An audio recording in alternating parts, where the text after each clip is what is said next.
Today, we're joined by UK singer-songwriter Billy LeRiff. You may know him as the former frontman of 2 Weeks in Nashville, and now he's stepping into the spotlight with his debut solo single, Beautiful. We'll dive into his journey from sold-out venues to his bold new solo chapter. Let's get into the show. This program is part of the Scene Project's podcast network. Scene Project features interviews with independent musicians, comedians, and artists from across the Midwest. Become part of our community and support local art wherever you are.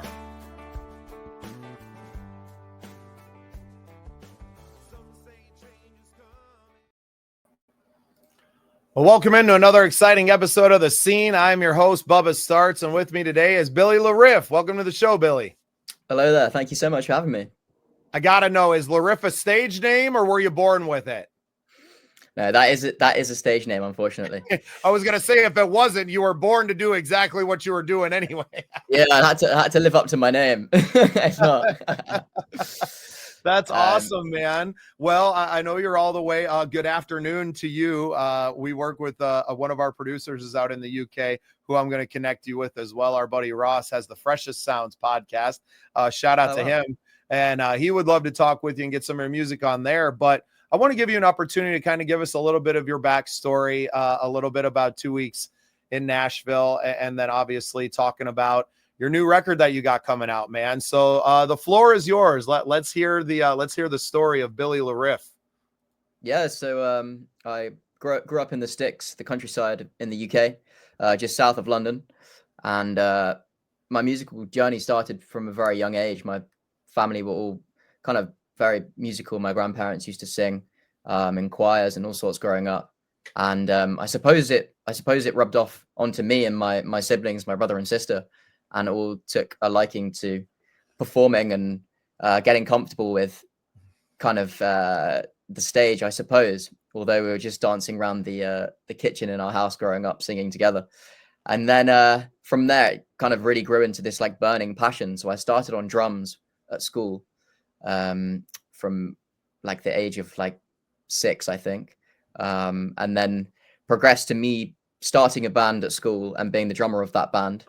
And then as people grew up and went separate ways, I was like, I wanted to keep the band going, and I thought, do you know what, I could actually front this thing and try and pull off being the front man and try singing.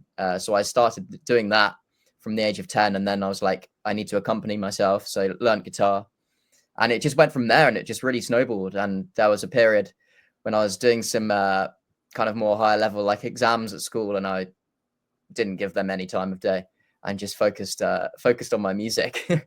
And then went to a music college, like a music institute, from the age of 16 to 18, and did a diploma and then a degree in music performance, in vocals and songwriting and artist development, and met the fellow bandmates at that uni, at that college that turned into 2 Weeks in Nashville. So yeah, it's been a wild journey, just meeting and working with lots of great, passionate, like-minded people, and it's now led me to a place where I've been in this band 2 Weeks in Nashville for 6 years now. We were living together until the end of last year, and this year was like the first chance we've all had to take a step back, evaluate what we've achieved, what we could do better, and it's left me with this kind of burning desire to try something solo. So I've already released 2 solo singles, and I've got lots more on the way. That's awesome, man. So many parallels between your early days and mine. My dad plays guitar. My uncle plays guitar. Grandma always had sheet music out during Christmas time. She played the accordion. So I have fond memories of being a singer at a very early age, right? And performing with the whole family, just in the living room at Grandma's house during Christmas. But it was very natural for me to see my family performing around the campfire, or, and when we moved to South Dakota, we lived in a tent for 3 months. So the Wow. guitar was our entertainment, right? Yeah, yeah. So I think in many ways that kind of informed who I became in my later life. I also started on the drums and concert band, maybe Wow. 11, 12 years old, and then progressed to the bass for jazz band by the time I was 13. And then after a year on the bass, it was like, well, I'm a singer and I'm writing, and I really should be playing the guitar. And then got a guitar, maybe 14 years old.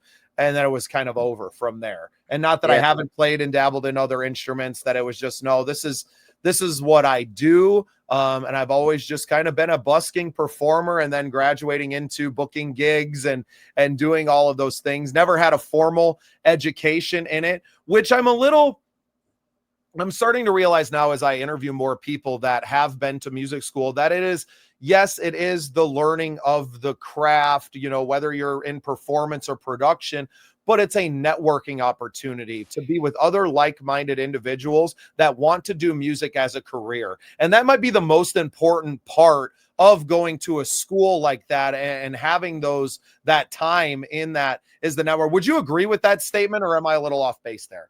Oh yeah, 110%. I agree with that. Very much kind of who and just meeting amazing people that Because I inspire feel like your with YouTube, we playing. can learn the things, right? Like you can learn how to produce music or learn how to perform and Yeah. play music, but you can't necessarily become best friends with 4 other guys, right? And Yeah, be and like, oh, this is what we're going to do. And really the birth of that band is at the school then. yeah, and I definitely agree, and I believe that the sum of everyone's parts together is better than just you on your own kind of thing, right? And especially when you look at songwriting, and I think that bringing in those elements and approaches, like, oh, you write music like that, I haven't thought about doing it that way, and that's the way I love doing it. So I'm I feel very grateful for the journey that I've been on, and having not necessarily been to music college to really I think there's a sense of honing your craft, but in terms of like my vocals, they came on tenfold when I was studying my voice and how that works and my breathing techniques. So I was very, very pleased for that. But in terms of the songwriting artist development course I did, I definitely just learned more off fellow musicians than I did from the lecturers per se.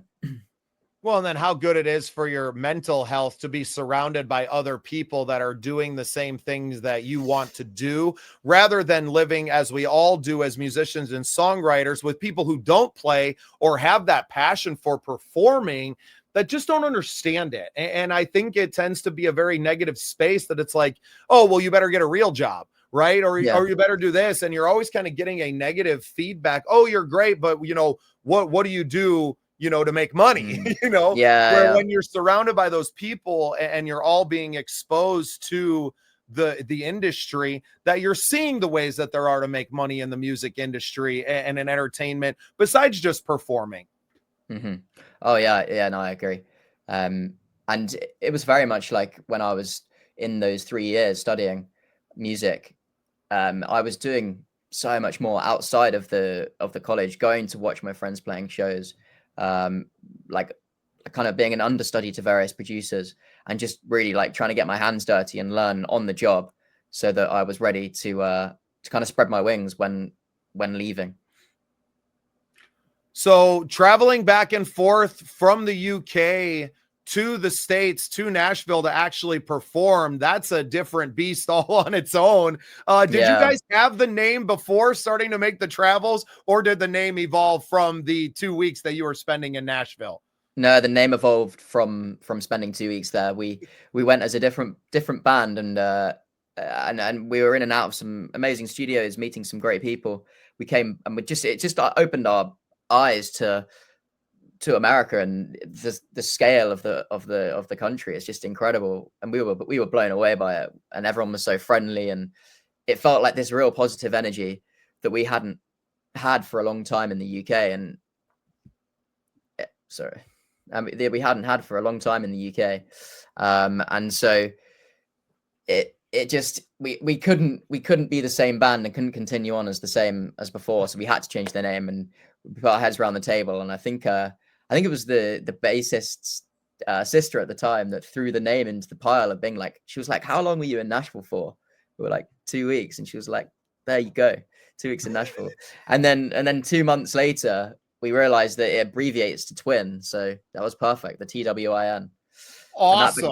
That became Yeah. we then had like some bespoke lights made for our live shows. So they travel around with us when we play shows. Yeah, incredible. So what is your following like back home after, do people feel like they're getting a taste of, is it just the name, or are you playing kind of country-ish music and exposing people to that Nashville sound, or is it kind of in name only that you're representative of that in the UK? For us, I think it's we've got some country records that we are working on, but it came first. Just it worked its way into the lyrics. This like positive energy, and so the lyrics, particularly on our first record, super uplifting and just all about our experience going to America, and then the whole like grand kind of performance in our live shows and just full of energy. And I feel like that's another thing we picked up from just spending a couple of weeks in Nashville. And that's the way it's kind of transpired into our sound. But since experiencing Nashville, we really got into our country music. This was like in 2018, and since then, in the last 2 years, country's just had like an insane kind of resurgence in the UK, and it's just really come over. And the big stars like Morgan Wallen playing sold out stadium shows in the UK, which was unheard of and never would have happened. I don't 3 think it's years ever ago. happened up to that. I mean, even, I don't recall anything, but I mean, it just wasn't an accepted really form of American music there. I know a lot of it has bled over, obviously rock and roll in the 60s, and there was a lot of crossover UK bands coming to the States, vice versa. Obviously some of the best rock and roll bands of all time, Led Zeppelin at the top of that heap, right? The Rolling Stones and the Beatles, obviously. But you don't have a lot of bands that necessarily cross over, especially in the country era, but music has changed, has it not? Yeah. Oh yeah, definitely. Yeah, kind of you were getting glimpses of country and like the big American pop records that were finally crossing over to the UK like 4 years ago. But then it's like now the country stuff has really taken off here and people are loving it. And I think it's just that like real feel good, just puts you in a good mood and makes you want to hang out with your mates and listen to music in the sun in the summer. It's just I love it. I think it's great. Besides the vastness of the American countryside, what are some of the big differences between like the music scenes? What's the biggest differences? And Nashville is an anomaly to itself in the States, but what's your music scene like at home in the UK or around playing in London, which I'm assuming that's kind of where most of the gigs are at? Yeah. And playing and the experiences you've had in Nashville, and what are some similarities, right? What are some similarities and differences between the two? I think, so you in the UK, they kind of there's like a north, middle, and south, and the northerns, the best places we played in the UK are in the north of the UK and Manchester and Leeds, and Liverpool, where the Beatles were from. We just found that crowds up there just are there from the beginning of the night to the end of the night. And, as soon as they've bought their ticket, that is them. They're not going anywhere else. Whilst in London, it tends to be they'll get their ticket, maybe they'll show up, or they'll turn up. They will miss the support act, which in a lot of circumstances we're the support. And then they will come in for the act that they want to see, that they've paid for seeing, I suppose. And so I don't like that side of the London shows. I find the audience can be a bit cold, whilst up in the north of the UK, it's much like a warmer kind of atmosphere and vibe, and you just have some great chats with everyone after the show in the crowds. And I suppose that's the parallel I would make to Nashville. I mean, I can't speak for. I've been to a couple of other cities in the US, but actually music-wise, only really Nashville. And I think that the crowds are very passionate about music there and are listening, and are very approachable after when you come off stage. So I'd say that was the similarity. I would say as a thing that's not so great is just, I suppose, the expense of going to a show in London. It is expensive. Tickets are more than they should be, but they have to be. They have to be high price. And so it is hard to kind of market it to your fan base and know that you're going to be able to sell enough tickets to break even on a show. Yeah, and that's the tough side. So in America, and especially because we have a lot of what we call dive bars, right? A lot of places Right. that have music, and how they pay their performers differs from, area to area. In South Dakota, we get paid very well guaranteed performance fees, right? When I go out Right. and play solo shows, I get anywhere from $500 to full band shows of $1,500 US, right? To Wow. go and perform. Now, people in Nashville don't get that. They're getting to maybe play for tips or to do those things. So there's differences between the scenes of the United States, right? Different areas are different.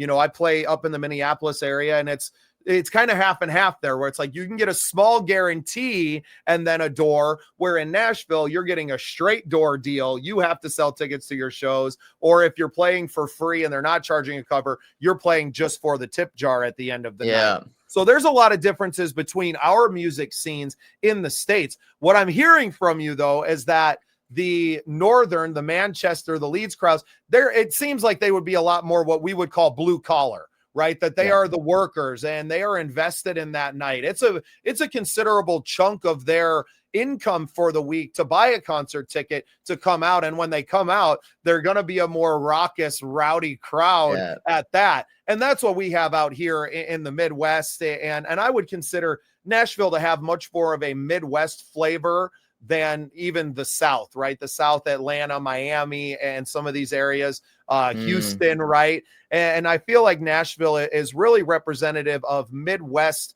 values and what we consider that. What you see in London is probably more akin to how a crowd behaves in Los Angeles or in New York City, right? So there's a lot of similarities, I think, between the scenes. You're just so condensed. It's a small island, right? Like how far are you in the south of London, you say, is where you grew up? Is that where you're living now as well? Yeah, so I'm in like an hour south of London.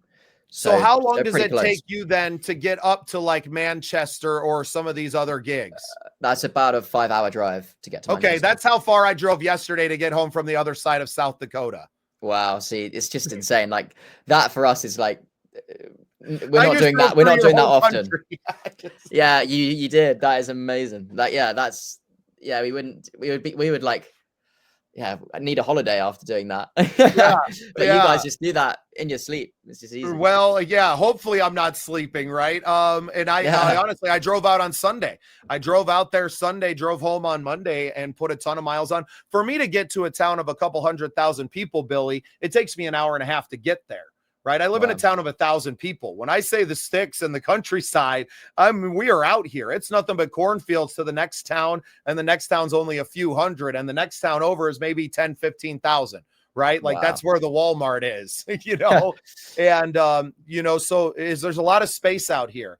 And that's why it was so necessary for us to start what we started here so that we can talk to, our artists in this area to give them a platform to come and share their stuff. But we realize that it's not just an anomaly to our small town area. You can be just as unseen, even if you live an hour south of one of the largest metropolitan areas in the world, and to feel that kind of isolation. What are you guys doing to really grow your fan base? Are you still coming over and visiting the States and visiting here and playing shows while maintaining and trying to build a local following in the UK?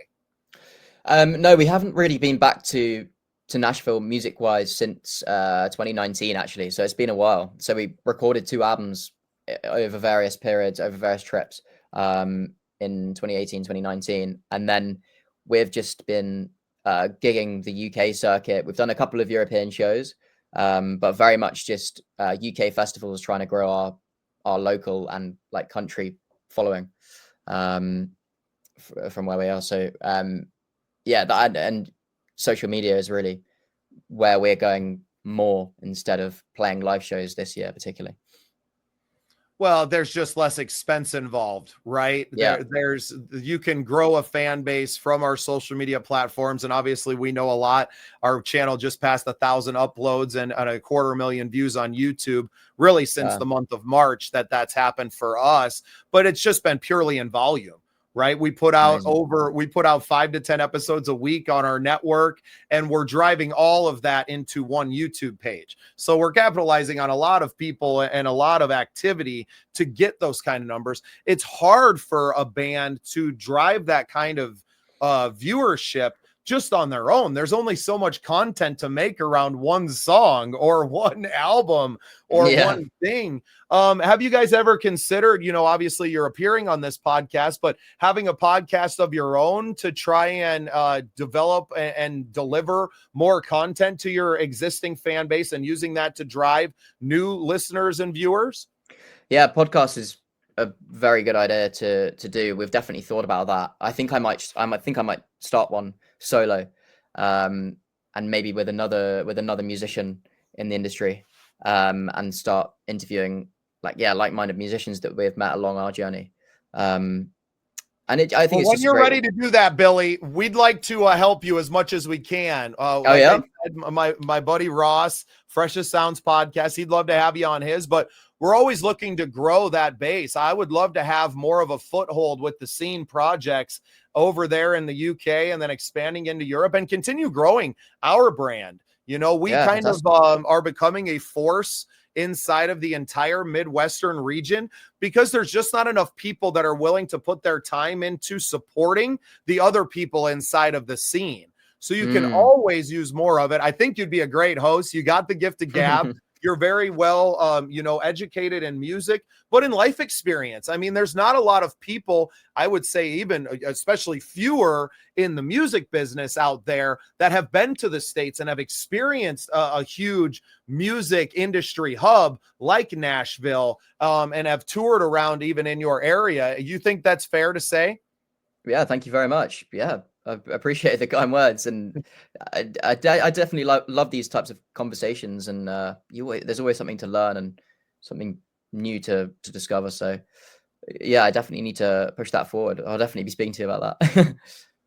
No, we're going to get you going. And, because I think you're a success story, right? I think people need to hear that from you of like, hey, we were a little UK band that, you paid your own way. It's not like somebody paid you a bunch of money to go to Nashville. I'm sure you guys had an exorbitant investment in that, but you did it. And if you can do it, other people can do that. And with the rise of country music, not just in the world and in the Americas, but in the UK now, that you can be kind of a tip of the spear to inviting other people to kind of take up this art form and to kind of show them the way. So anything we can do to get more people started in music and to get more people chasing their passion, I mean, that's what I'm all about. And I feel like you would get behind that 100% as well. Oh, absolutely. Definitely. Yeah. Our Nashville story was funny because I was doing a songwriting camp in London, for writing for some other artists, under a publishing company. And one of the other writers, we were put in a room together, a guy called Alan McKendry Palmer, who's based in Nashville just off Music Row. And we wrote a country song together. And he just blew my mind I'd never written with an American writer before, or a country song, I think. And I was 17, 18, and he just wrote the lyrics in a second, and I was like blown away. And he was like, right, your band, because we were performing later on in that week on the writing camp. So he was like, after seeing the band, he was like, right, you guys are going to come to Nashville. You're going to stay at my house. I've got some amazing studios and writers to hook you up with. And our journey began there. So yeah, it's amazing. I think an important thing to do is getting yourself out there and meeting new people. Yeah. And how we do that now is with our podcast. So if that's your passion, you're going to do a great job. And if you need any help along the way, man, we would love to have you. You got the new solo stuff out.